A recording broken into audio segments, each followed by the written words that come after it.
Philippe Marion, vous étiez à la tribune de la réunion qui s'est déroulée salle de l'Arbuel le 7 septembre sur la question de l'avenir du pont de Condrieu-les-Roches. Quel bilan vous en tirez, vous? Alors tout d'abord, en termes d'affluence, je me suis réjoui de voir autant de personnes présentes, à savoir quasiment 200 personnes. Ce qui est très intéressant, c'est que le département avait donc fait une présentation très pédagogique, aussi bien du projet, de la situation et des différentes options qui sont présentées auprès de la population.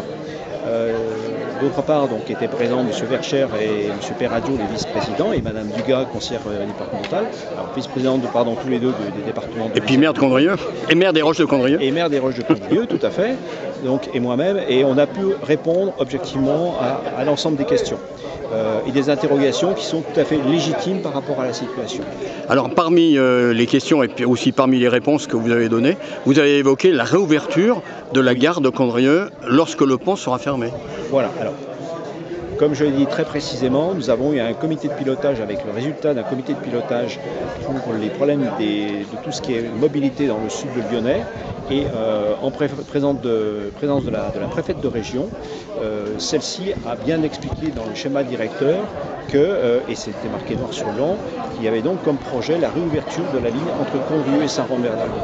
C'est vrai que en termes d'objectifs, et là pour l'instant je dirais que tous les signaux passent progressivement au vert, on pourrait tout à fait imaginer une réouverture de la gare en 2027. C'est tout à fait possible, c'est tout à fait envisageable en termes aussi bien de matériel disponible en termes de RAM, comme en termes de rénovation de la gare.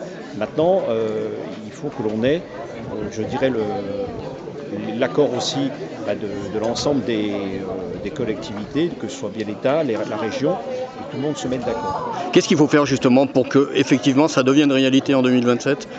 Alors, tout d'abord, il faut que l'on finalise cette phase de concertation publique et que l'on ait une échéance par rapport aux travaux. À partir de là, on pourra savoir exactement à quelle date le pont va fermer. Est-ce que ce sera 2027, 2028, on ne sait pas. Et à partir de là, donc, on pourra donc imaginer une réouverture.